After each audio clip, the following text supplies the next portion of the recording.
পাঠিয়েছেন তার শুরুতেই সূরা বাকারায় বলে দিয়েছেন যালিকাল কিতাবু লা রাইবা ফি, আমার এই কোরআনে বিন্দু মাত্র সন্দেহের কোনো অবকাশ নাই। জোরে বলুন সুবহানাল্লাহ। ভুল তো অনেক দূরের কথা, সন্দেহের কোনো অবকাশ নাই।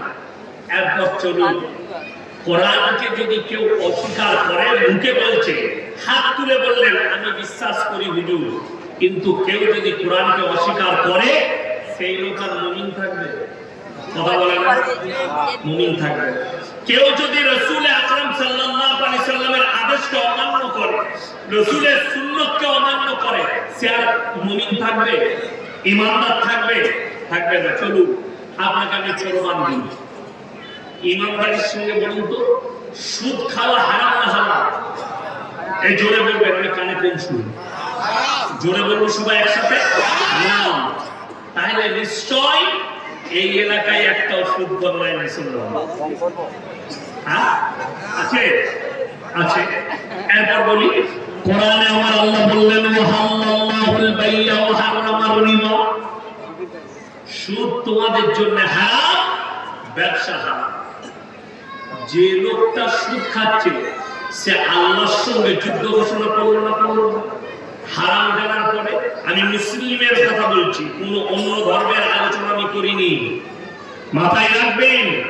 আমি হিন্দু ধর্মের আলোচক নয়, আমি খ্রিস্টান ধর্মের আলোচক নয়।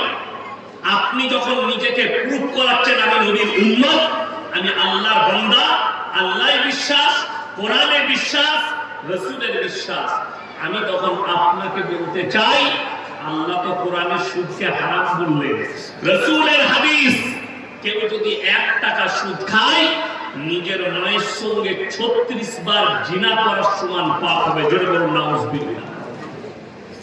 সকালবেলায় আপনাদের বাজারে চায়ের দোকানগুলো করে দিবে, আমাকে গাল দিচ্ছে, কারা সুদ করবে আমাকে গাল দিবে, বাজার হুজুরবে ওকে আবার দাম দেয়। আচ্ছা বলুন তো, আমাকে গাল দিলে সুদটা হারাম হবে? কথা বলে না। আমার কলার ধরলে সুদ হারাম হবে? হবে না, আল্লাহ হারাম বলে দিয়েছে। পৃথিবীর আর কোন মৌলবি, মোল্লা, মুহাদ্দিস, পীর ফকিরের ক্ষমতা নাই সুদকে হালাল করি। রাসূল বলেছেন 1 টাকা যদি কেউ সুদ খায়, সবথেকে নিম্ন স্তরের পাপ নিজের মায়ের সঙ্গে 70 বার জিনা করার সমান পাপ। আপনি চিন্তা ধারালেন যে আপনি কি করছেন, এই চিন্তাধারা নেবার দায়িত্ব আপনার। আপনি যদি মুমিন হয়ে থাকেন, এখান থেকে ইস্তেগফার করে উঠে যাবেন। তুমি সবথেকে বড় রাসূলের দুশমন, তুমি হচ্ছ আল্লাহর দুশমন। অপরকে গালি দিয়ে লাভ নেই। কোরআনে আছে, আল্লামা ইকবাল লিখে গেছেন, ইস ঘর কো আগ লাগি ঘর কি চিরাগ সে। মুসলমান, তোমরা নিজের ঘরে নিজের আগুন ধরিয়েছো, অপরকে গালি দিয়ে লাভ নেই। আজকে কষ্ট লাগে, অনেক মুসলিম, আমাদের মতো অনেক মৌলবি বক্তা, তারা স্টেজে বসে অমুসলিম ভাইদের ধর্মের সমালোচনা করে, দেব-দেবীর সমালোচনা করে, অথচ স্পষ্ট কোরআনে আছে, ওয়ালা তাসুবুল্লাযীনা ইয়াদউনা মিন দুনিল্লাহি ফায়াসুবুল্লাহা আদওয়ান বিগাইরি ইলম। তোমরা তাদেরকে গালি দিও না যারা আল্লাহ ব্যতীত দেব-দেবীর উপাসনা করছে, তাদের ধর্মকে গালি দিও না। তারা অজ্ঞাত অবস্থায় তোমার আল্লাহকে গালি দিলে তোমার ক্ষতি। তুমি তোমার ধর্মের প্রচার করো, আল্লাহকে চিনাও, হারাম হালালটা চিনাও। ইমানদারির সঙ্গে বলুন, সুদ হারাম গেল, বুঝলেন? মদ খাওয়া হারাম না হালাল? গাঁজা খাওয়া হারাম না হালাল? হারাম। মদ স্পর্শ করা হারাম।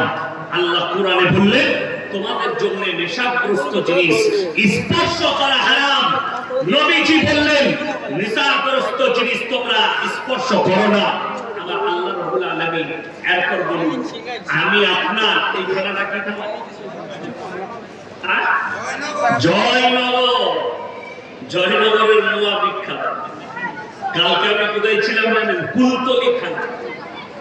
আমি বাড়ি গিয়েছি, আবার মাদ্রাসা করে বাড়ি থেকে কতটা রাস্তা।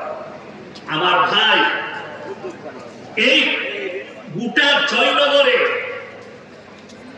আপনি বলতে পারবেন যখন মদ হারাম, তাহলে কোন মুসলমান মদ খায়? মাতাল আছে না? আপনি আপনার গ্রামে আছে না? আছে। মুসলিম মদ খায়। আপনি জেনে শুনে মদ খাচ্ছেন, আমি আপনাকে এই জয়নগর থানায় দেখিয়ে দেবো মুসলমান মদ খায় আর মদ বিক্রি করছে মুসলমান। ঠিক বললাম না? বললাম মুসলমান খাচ্ছে, অথচ আপনার জানা নেই একটা অমুসলিম ভাই আপনার ধর্মকে কতটা রেসপেক্ট করে আপনি অনুভব করতে পারবেন। যদি বলেন প্রমাণ চাই, আমাদের মতো বলবি আমরা প্রমাণ দিই। কলকাতা থেকে বকখালি ডালখোলা রোড 34 নম্বর জাতীয় সড়কে চাপেন। যারা 24 পরগনা বড় বড় বক্তা আছে তাদেরকে জিজ্ঞেস করবে, যারা মালদা দিনাজপুর যায় এই রাস্তায় আস্তে আস্তে বাড়িপুরের কাছে আসমা হোটেলে আব্দুল্লাহ মারুফ ভাই নাস্তা করাবো, চা খাওয়াবে, নাস্তা খাওয়াবো, আমি কিছু খেতে পারলাম না। তো জিজ্ঞেস করবেন বহরমপুর পার করে এই 34 নম্বর জাতীয় সড়কের উপরে কলসন্ধ্যা মোড়ের কাছে একটা হোটেল আছে, লেখা আছে পাপ্পুদা ধাবা। পাঞ্জাবিদের ছেলে দু ভাই, মাথায় পাগড়ি, মুখে দাঁড়িয়ে হোটেল চালাচ্ছে। তার হোটেলে 3টে বোর্ড লাগানো আছে, 3টে বোর্ডই মুসলমানদের ঈমান বাঁচানো বোর্ড। নাম্বার 1 মদ পান করা নিষিদ্ধ, নাম্বার 2 মদ বিক্রি নিষিদ্ধ, নাম্বার 3 নো স্মোকিং, এখানে ধূমপান করা নিষিদ্ধ। 3টে বোর্ড প্রশাসনিক বোর্ড লাগানো আছে। শুধু তাদের অর্ডার নয়, একবারই মানে প্রশাসনের থানার বাবুদের কাছ থেকে পারমিশন নিয়ে বোর্ড লাগানো, যাতে মানুষ মানে। কেন? তারা জানে আমরা যে জায়গায় ব্যবসা করছি এখানে 75% মুসলমান, আর মুসলমানদের জন্য মদ স্পর্শ করা হারাম। এটা সে আপনার ধর্ম সম্পর্কে জানে, অথচ তার হোটেল থেকে আমি ওই জেলাতেই দেখিয়ে দেবো একাধিক মুসলিমদের হোটেল হারামখোর মদ খায়, মদ বিক্রি করছে। এটা মুসলিমদের কথা। আমি ওই হোটেলে মেরে মেরে চা খাই, নাস্তা খাই, আমাকে ভাড়ে চা দেয়। পানি চাইলে কাগজের গ্লাসে পানি দেয়। কেন? যদি নাস্তা পানি করি কাগজের প্লেটে নাস্তা দেয়, টিফিন দেয়, পকোড়া পকোড়া। কেন? তারা জানে যে এরা হচ্ছে পবিত্র লোক, এরা হারাম খায় না, হারাম খানেওয়ালার এটাও খায় না। যদি বলি সুবহানাল্লাহ, তারা কতটা রেসপেক্ট করে। অথচ আপনি বলছেন আমি রাসূলের উম্মত, অথচ আপনি কি খাচ্ছেন? মদ। করছেন কি? মদ বিক্রি। আর আমাদের দেশে একটা সুবিধা আছে, কি বলুন তো? নামাজ না পড়ুন, রোজা না রাখুন, যত রকমের পাপ আছে করুন, অসুবিধা না। বলে কেন? বলে দামি দামি হুজুর আছে, হুজুররা দোয়া করে জান্নাতে ঠেলে ঢুকি। তোর হুজুরও মার খাবে, তুইও রেডি হয়ে। হ্যাঁ, আমাদের দেশে 4 বোতল মদ খেয়ে মারা গেছে জয়নগর বাজারে। বলে চিন্তা নয়, হুজুর আইবে বড় মন্দিরে, দোয়া পড়বে জান্নাতে। 4 জীবন মাতা গাঁজার আসলে জীবন কাটানো, কোনো অসুবিধা। আচ্ছা, কোন হুজুরের দোয়া শুনেছেন? আল্লাহ আমাকে দাওয়াত দিয়েছেন, দেশি মুরগি দিয়ে ভাত দিয়েছে, আল্লাহ দাওয়াতের পরোটা খাইয়েছে, আল্লাহ 10,000 টাকা দিবেন, আল্লাহ 4 বোতল মদ খেয়ে ছেলে মারা গেছে, আল্লাহ তুমি আমাকে যখন দাওয়াত দিয়েছে একে জান্নাতে দিতেই হবে। সবথেকে প্রথমে ওই হুজুরটাই মার খাবে। খাবে না? খাবে। তুমি মাতালকে আমাদের দেশের লোকজনের নামাজ নামাজ পড়ে না, মদ কোনো ব্যাপার না। বলে কি ব্যাপার? বলে হুজুর আছে। কি বলে? হুজুর। অসুবিধা নেই, তোমার হুজুরের বীজ মারবা, তোমার তো মারবি না। তুমি রেডি হয়ে খালি কবরে যাও, বুঝতে পারবে। আর অবাক লাগে, আল্লাহ রাসূলের থেকে দামি লোক পৃথিবীতে কেউ আছে? নবীদের থেকে দামি লোক পৃথিবীতে কেউ আছে? নবীরা নিষ্পাপ, নবীরা জান্নাতি। আল্লাহ রাব্বুল আলামিন বলেছেন আপনার জানাই নয়, ওই যে রাসূলের উম্মত বলছেন আর যে পীর আপনাকে দোহাই দিচ্ছে যে চিন্তা নাই আমরা যখন আছি তুই যতই পাপ কর জান্নাতে নিয়ে যাবে। আমাদের বর্ধমানের একটা পীর বেরিয়েছে, নাম কি জানেন? চিমটি বাবা। কি নাম বললেন? চিমটি বাবা। বলছে লোকে গুনাহ করে, বছরে একবার ওরস হয় তার মাজারে, তো ওরসনে বাবা বসে থাকে, জটা ধরা চুল, তার হাতে চিমটি আছে, বলছে যে যা পাপ করবে চিমটি মেরে তুলে নেবে। কত করে লাগবে? বলছে 2101 টাকা লাগবে, বাবা সব গুণাগুলো তুলে নেবে।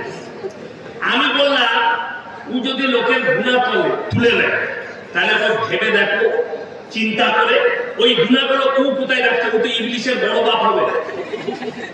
কথা বুঝতে পারো?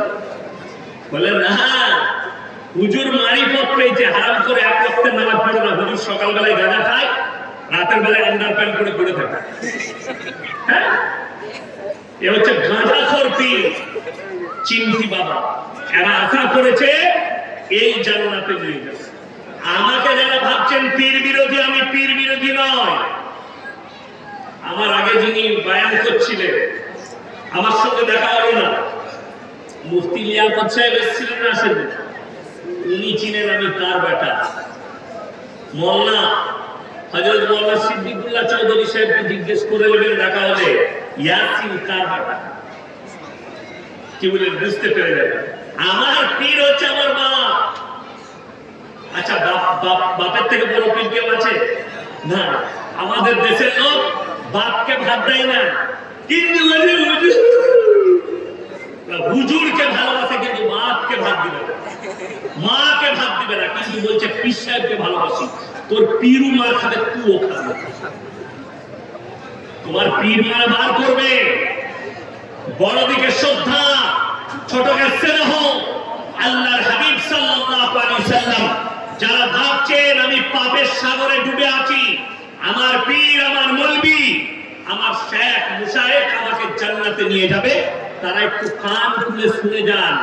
আল্লাহর হাবিব সাল্লাল্লাহু আলাইহি ওয়াসাল্লামকে একজন খবর দিলেন, ইয়া রাসূলুল্লাহ, আপনার চাচা যান মরণপূর্ণ অবস্থা, মারা যাবেন, জাকানদানি চলছে।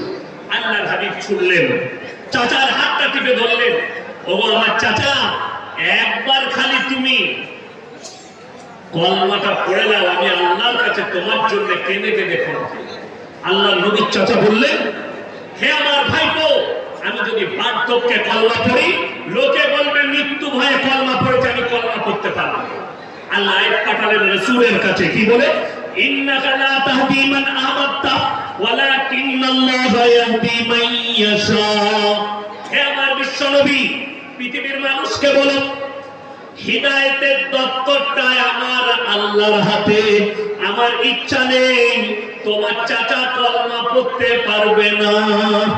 আল্লাহ রাসূলের চোখ দিয়ে পানি, আল্লাহর হাবিব সাল্লাল্লাহু আলাইহি সাল্লামের চোখে পানি। নবীজির চাচা যান চলে গেলেন। এরপরে আল্লাহকে বললেন, আল্লাহ তুমি আমাকে যতদিন না নিষেধ করবে, আমি আমার চাচার জন্য কেঁদে কেঁদে ক্ষমা চাইবো। আল্লাহর নবী কাঁদতে লাগলেন, চাচার জন্য কাঁদছেন। আল্লাহ আমার চাচাকে ক্ষমা করে দাও, আল্লাহ আমার চাচার মাগফিরাত করে দাও। আল্লাহ রাব্বুল আলামিন কোরআন পাঠালেন, জিবরিল আমিনের মাধ্যমে নসিহত করলেন। নবীজিকে একা নয়, দুজনকে নসিহত করলেন, নবী এবং মুমিনকে। মা কানা লিন নবী ওয়াল লাযিনা আমানু আইয়াস্তাগফিরু লিল মুশরিকিন ওয়ালাউ কানু উলি কুরবা। হে নবী এবং মুমিনরা শোনো, তোমরা মুশরিক হয়ে যারা মারা গেছে, বেঈমান কাফের বদ্দিন হয়ে যারা মারা গেছে, তাদের জন্য দোয়া করতে পাবে না, যদিও তারা তোমার নিকটতম আত্মীয় হয়। আল্লাহ রাসূলের হাত নেমে গেল, চাচার জন্য দোয়া করা আল্লাহ নিষেধ করে দিলেন। আর তুমি কোন ক্ষেতের মূলি যে তোমার ছেলে মদের ভাটিতে জীবন কাটিয়ে মারা যাবে, গাঁজার ভাটিতে জীবন কাটিয়ে মারা যাবে, আর ইয়াসিনকে দাওয়াত করে দোয়া করিয়ে জান্নাতে পাঠাবে? তোমার বিবেককে জিজ্ঞেস করো। আমি দোয়া করতে মানা করতে আসিনি, হুজুরকে দাওয়াত দিতে মানা করতে আসিনি। ইয়াসিন হুজুরকে যত দাওয়াত দিবেন দেন, কিন্তু মাথায় রাখবেন আমার মতো 100টা হুজুর ধরা পড়বে কিয়ামতের দিন।